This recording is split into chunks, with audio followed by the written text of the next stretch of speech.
of the Valdai Club, ladies and gentlemen. Let me welcome you to our traditional annual meetup. This time around, it takes place in an unusual format, through a video conference. I see some people in the hall of the Valdai Club, so still some people are present physically, and I think that the discussion was also taking shape. And yet we see that the epidemics of the coronavirus had a profound impact on the social, business, international life, but it didn't stop there. It changed the day-to-day life, the habits of people everywhere. Almost every country in the world has introduced some sort of enforced restrictions. Public events have been cancelled. Even for your club this year was a difficult one too, but the crucial thing is that you continue working through the use of the cutting-edge remote technology. You host fierce, insightful discussions, you debate, you introduce new experts that share their views.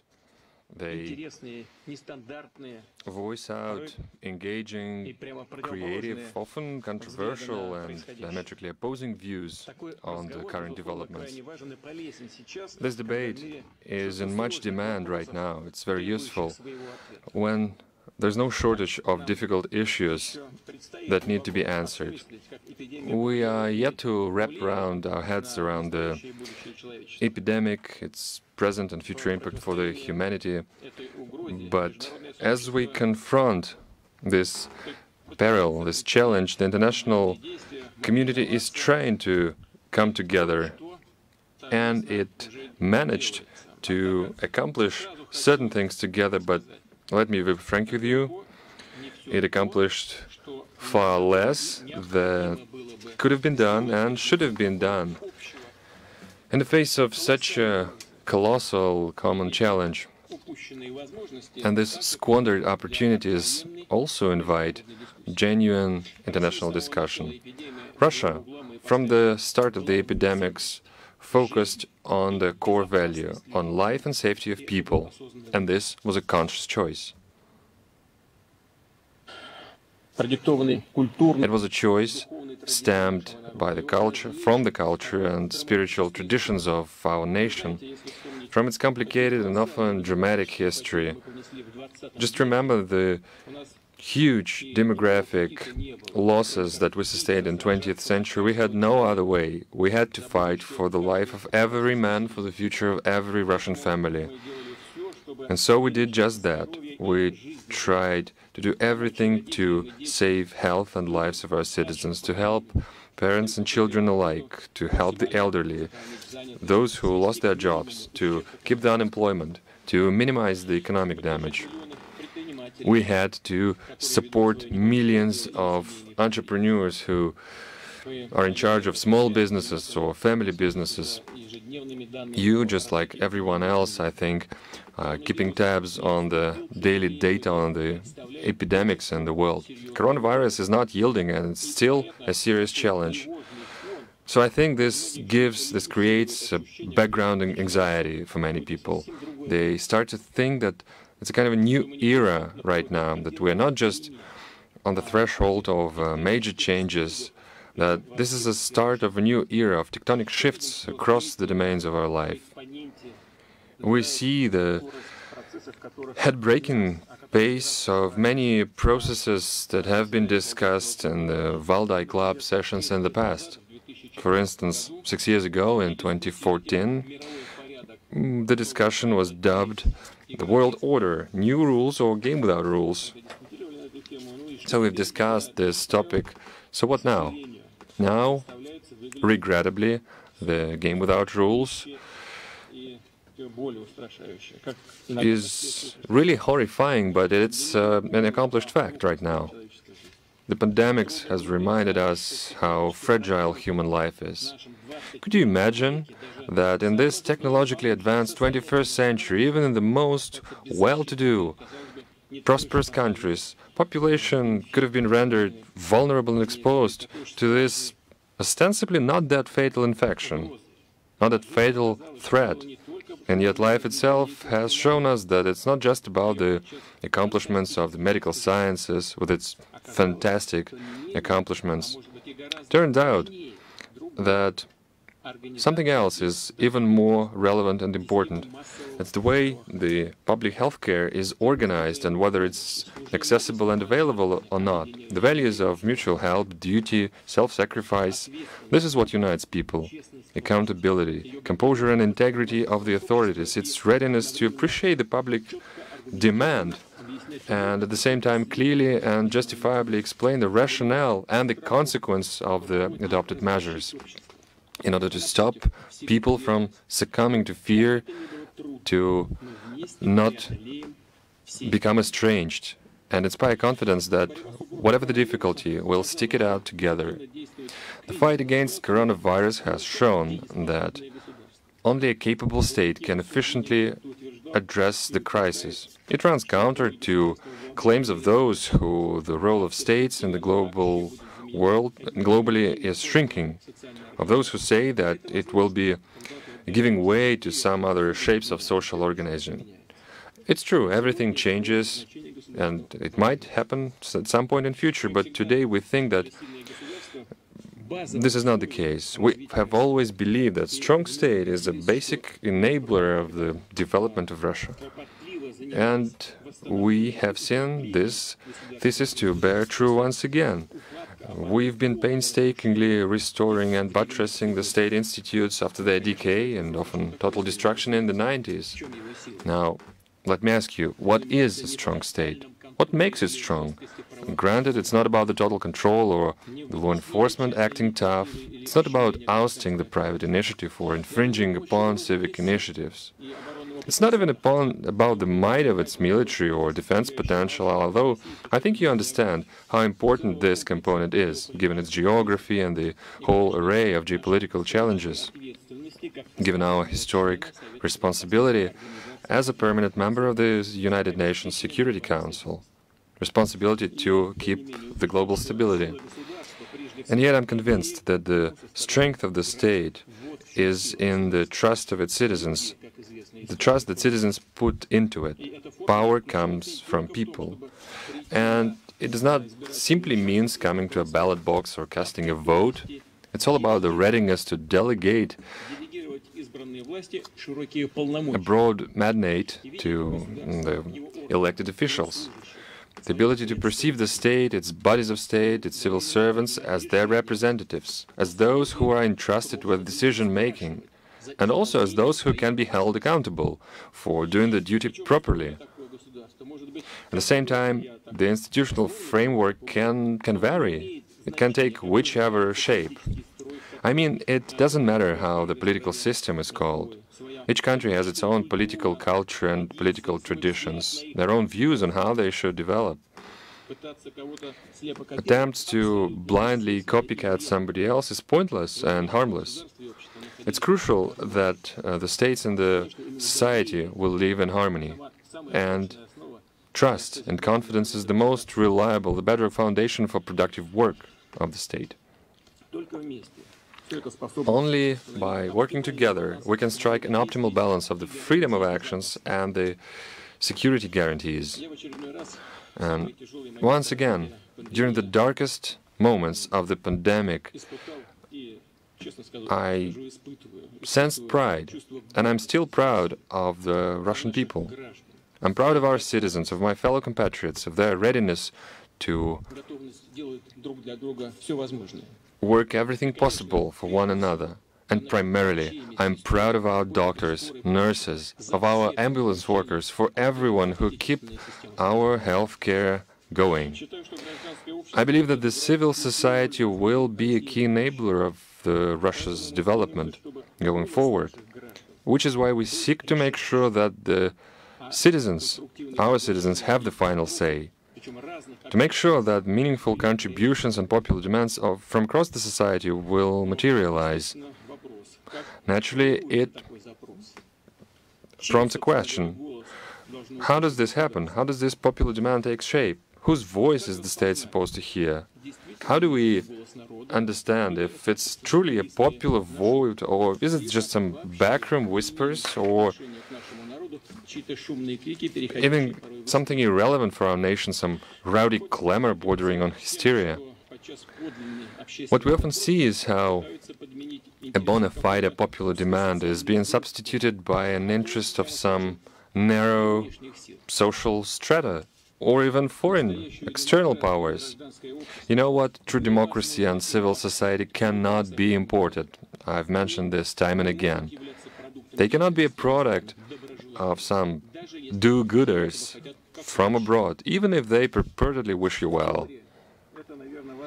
Theoretically, this is probably possible, but let me be frank with you, I've never seen anything of the kind in my life, and I don't really believe in this.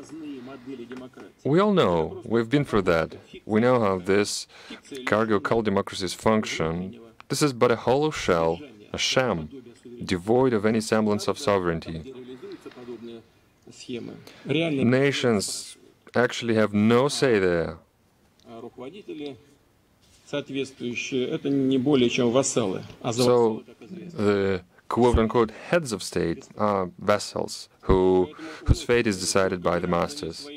So let me tell me once again, only citizens of the country are entitled to decide what their popular demand is. Russia has been through a long and winding road when basically the primary source of creating and funding the NGOs were some foreign foundations. Granted, not all of them had self-centered goals or malice aforethought, but some had a goal to throw the situation off balance, to interfere into our affairs, to weigh in on the Russian and internal and foreign policy, to lean it in their favor. Not all NGOs are like this.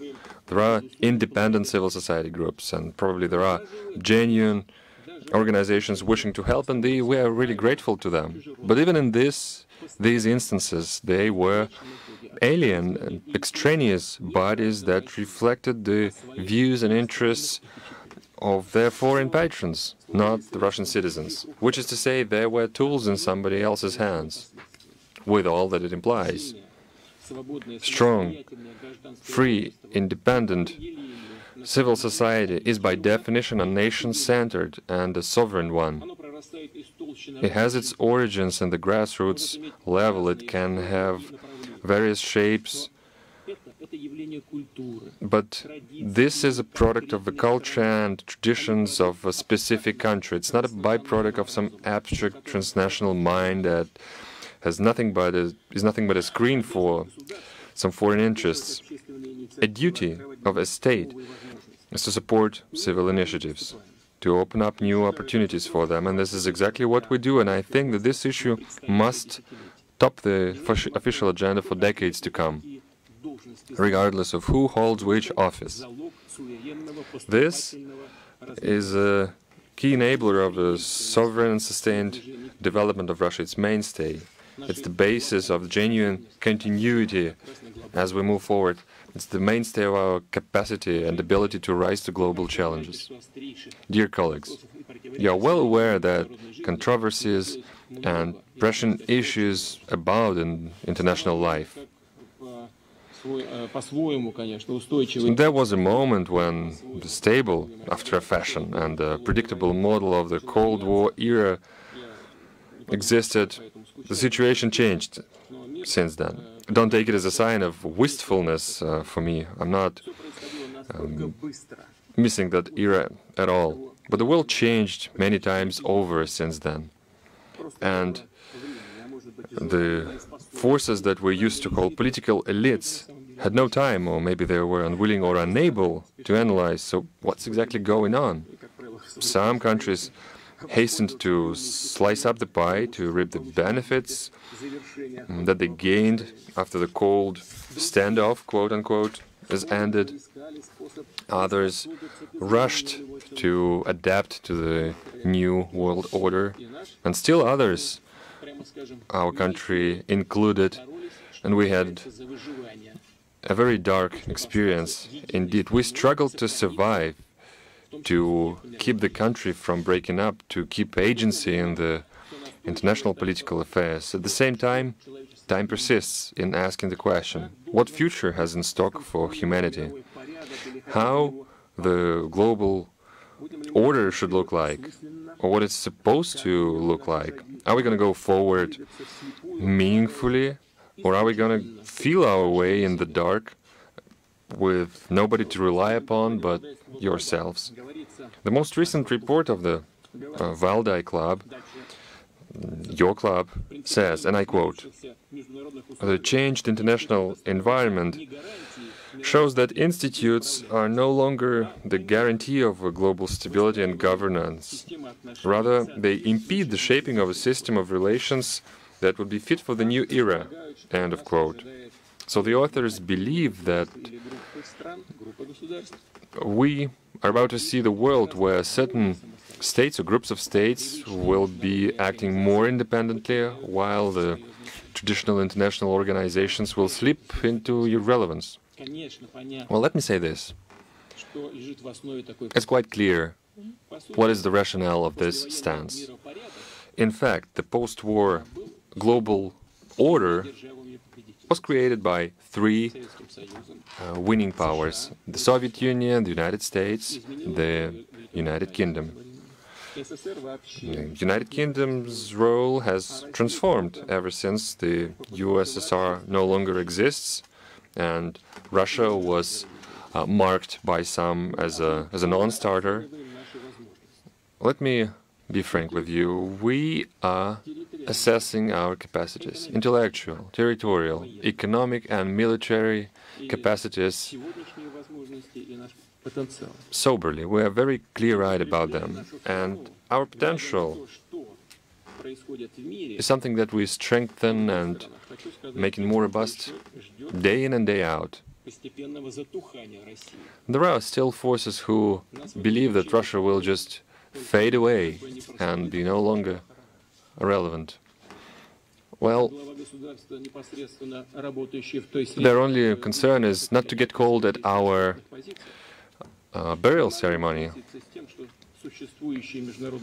Well, I cannot agree that the current international structures should be disposed of. In fact, I believe that we need to maintain all the main instruments of the global security. I mean, the United Nations Security Council and the veto rights of its permanent members. I have recently mentioned this at the anniversary session of the General Assembly, and I believe that this stance, maintaining the basics of the post-Second World War order, has broad support in the world. Now, having said that, the very idea of readjusting the institutional layout of the global politics, I think, merits a discussion. For the sheer fact that the balance of power, just like I said, has changed dramatically, especially over the last 30 or 40 years.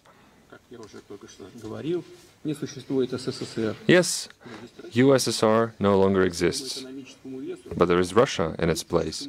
Its, well, economic weight and political clout of China grants it the status of the superpower, and Germany is on the same trajectory.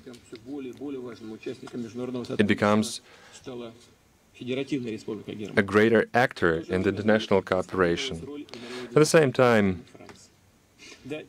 UK and France has seen a major transformation of their role. Even the United States at some point held sway globally, but now they can no longer make such a claim for exceptionality. And, of course, the credibility and weight of such powers as India, Brazil and South Africa has improved. It's true that not all international organizations are efficient at fulfilling their missions and mandates. They were meant to be impartial arbitrators, and yet they are driven by ideologies. They got captured by a gravity field of strong powers. They become a tool of those. Well, reshuffling rules of procedure, gerrymandering with privileges and mandates and bias, especially when it comes to conflicts implying the rivalry of powers or groups of states, is regrettably a common practice.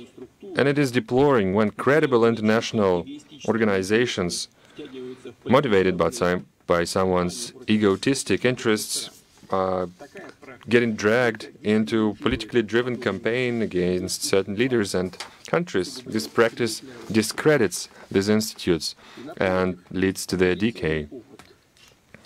On the other hand, though, we have positive experience. We have examples of groups of stakeholder states coming together to address specific issues. For instance, a case in point would be a Shanghai Cooperation Organization that, for almost 2 decades now, has been helping to settle territorial disputes and reinforce stability in Central Asia. It creates a unique spirit of partnership in this part of the world. Or take Astana format. It helped to unlock the logjam of the political diplomatic process in Syria. It's worth remembering OPEC+. It's an efficient, although rather complicated tool for stabilizing the global oil markets. The world is getting ever more fragmented, and such approach can prove more productive. What's crucial, though, it addresses specific problems and more. It can help to reinvent multilateral diplomacy itself, which is important. It's also obvious that we need a shared, universal, basic backbone structure of international affairs. Whichever groups, blocs, tactical alliances emerge now or going forward, we can't do without such a backbone structure. It is just that the multilateralism should be understood not as 100% inclusion, but rather a need to engage actors who are actually holding a stake in settling a problem. And granted, no good comes out of the following situation. Say, there's a process that implies certain groups of stakeholders that can actually come to terms with one another, and then third parties invite themselves shamelessly and brazenly with the only reason, with the only goal to showcase their ambitions, power and influence, to carve out a niche for themselves to con everybody out rather than make a meaningful contribution. Let me say this again. The international system right now is fragmented. It's often split into parts, it's splintered. But there are tasks that require more than just the potential of a certain state, even of influential states. Issues like international stability and security, countering terrorism, and addressing acute regional conflicts are one of those, as well as ensuring global economic development and fighting poverty. Expanding cooperation in healthcare. I think it's more than relevant today. I've mentioned all those issues in details about a month ago at the anniversary session of the General Assembly. In order to tackle these issues, we need to put together a systematic, joint effort designed for the long run. However, there are even more further-reaching issues, something that every one of us has to deal with. I think many of us have read The Little Prince by Antoine de Saint-Exupéry in the childhood. There is a steadfast rule. You wake up in the morning, you wash yourself, you tidy up yourself, and then you tidy up your planet. It's a tedious job, all right, but not difficult at all. And I'm convinced that we have to be constantly engaged in this quote-unquote tedious work. If we want to save our shared home for the generations to come, we have to tidy up our planet. The issue of environmental protection is a staple item of the global agenda, but I would look at the bigger picture. We need to abandon the excessive, the unrestricted overconsumption and choose frugality instead, choose reasonable sufficiency.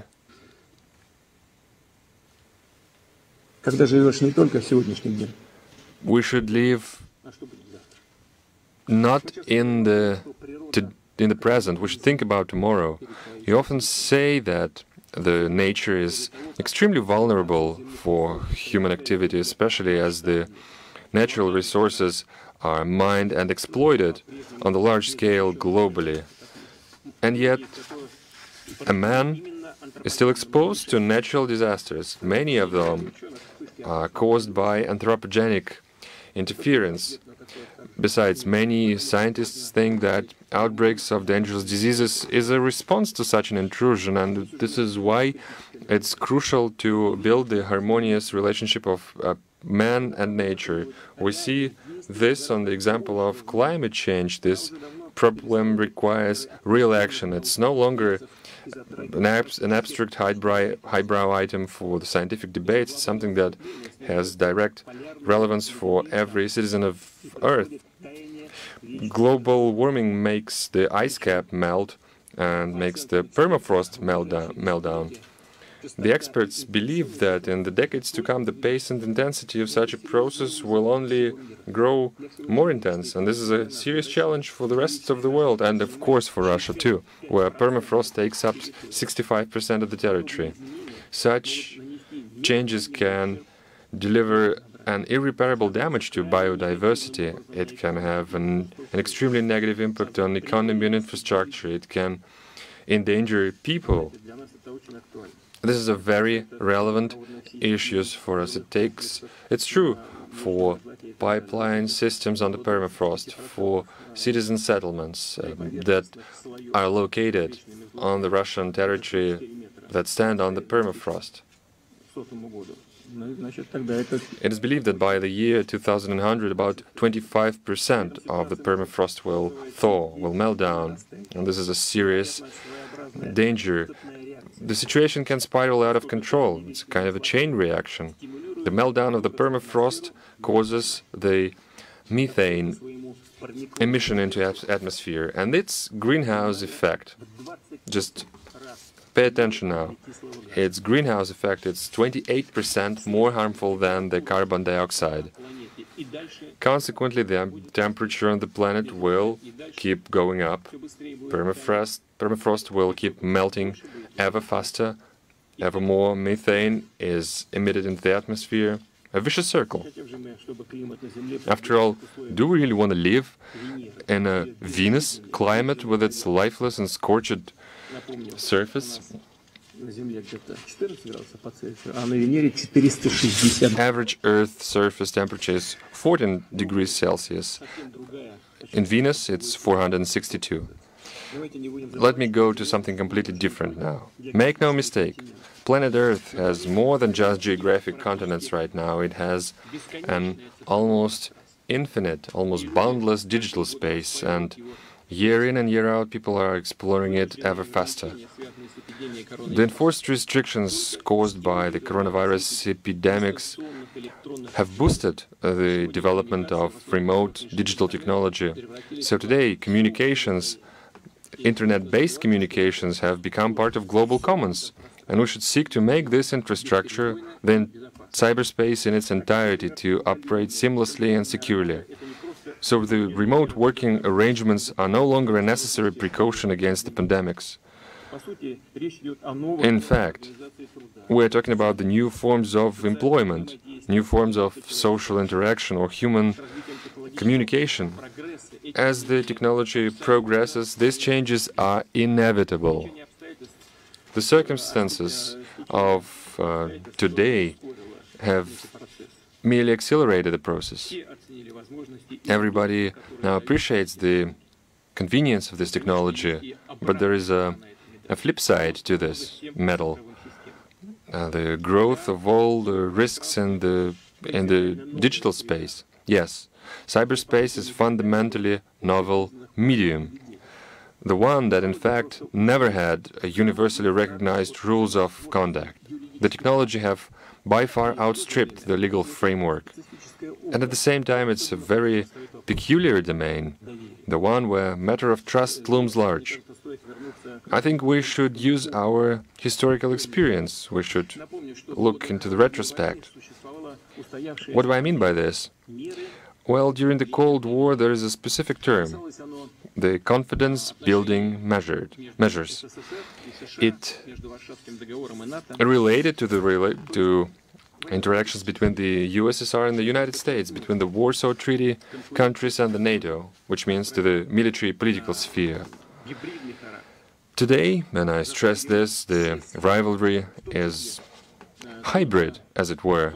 It has impact on all domains of human life, which means that we need to build confidence across the board in all domains. And cyberspace can be a testing ground for this kind of new confidence-building measures, just like arms control has laid the path towards the better confidence and trust in the world globally. It's clear that designing the measures for cyberspace is very difficult, but it's past time we started this effort. And Russia is actively promoting bilateral and multilateral arrangements in cybersecurity. In the United Nations, we have introduced 2 draft conventions on the topic. We have founded an appropriate open-ended working group. I have just recently addressed the United States with a proposal to start a comprehensive discussion of international information security. We're fully aware that there's the election campaign going on, and the United States politics have plenty of things on their mind. But we hope that the next administration, whichever it is, would respond to our proposals on this issue and others on the Russia-America agenda. And those are plenty. Global security issues, future of the New START Treaty, and many others. Believe me, there are plenty of things to discuss, and we stand ready to discuss them frankly, in earnest and equitably. Yes, there was a time when the crucial international issues have been, in fact, discussed by Moscow and Washington. Well, it's a long time gone. But we believe that this bilateral dialogue, in this instance, the bilateral dialogue in cybersecurity, is an important step to a far-reaching discussion that would engage many other countries and organizations. Well, maybe the United States will be unwilling to join this effort. That would be lamentable, but we will not stop at this. We will be ready to engage with it with anyone interested in joining the efforts. I think there will be plenty of people, plenty of partners like this. One other aspect. We are living in the era of major shocks and crises. We're no strangers to this, especially the Cold War generation, let alone the Second World War generation. It's not just a memory for them, it's part of their life record. Well, it makes me wonder, humanity has advanced beyond the beyond technologically and socially, economically. And at the same time, the humanity has lost touch with the moral ground. The ethical values are vague. Humanity has lost its way, and the raison d'être, it no longer understands what's the mission of the man on the planet Earth. This crisis cannot be resolved through diplomatic negotiations. You cannot convene an international conference to deal with this. It takes revisiting the priorities and rethinking the goals, and we should start with ourselves, with every human being, with the community, with the state, and only then we should proceed with reshaping the global order.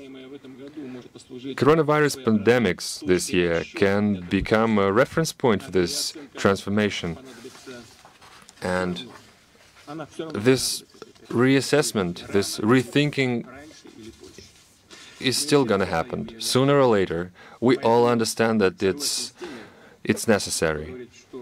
And I agree with those who say that it's better to start it sooner rather than later. We can start it now.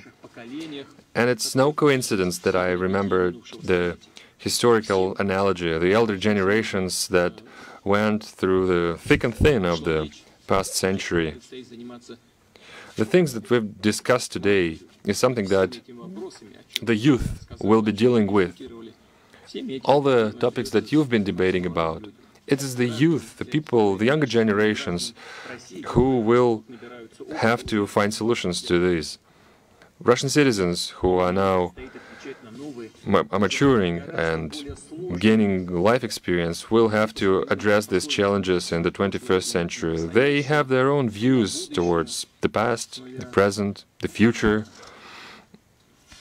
and yet I believe that there is one constant about us and about them. These are the best traits of our nation. It's the patriotism, the will to overcome, the creativity, the ability to work hard, to help one another, the ability to surprise the world by finding solutions to the impossible tasks. Colleagues, I've discussed various problems today. I've mentioned many things. And I hope that despite all the difficulties, the world will be able to come together and fight the real threats, not the make-believe ones. We'll find inner strength to confront them. I hope that the world will cast aside the self-centeredness, the greed, the feckless and wasteful consumption. One might ask, isn't it utopian? Isn't it just an exercise in wishful thinking? Well, you know what? When you look at the actions of our fellow human beings, I have my doubts. And yet I strongly believe that the common sense will prevail. I believe that we still can understand one another. We just have to open our eyes and cast aside the silo mentality and understand that the earth, the air, the water is for us to steward. It's our legacy and we need to cherish it, just as we need to cherish the value of every human life. This is a complex and wonderful world, and it leaves us no other option. We don't want to make the mistakes of the past again. Thank you. Thank you very much, Mr. President, for this detailed account. You have just said that the pandemic has to become a starting point for a new understanding. And as far as I can tell, you have this new understanding. You're working on it because such things as trust, harmony, the very sense of us being on this planet Earth, you don't often hear such words. And as a follow-up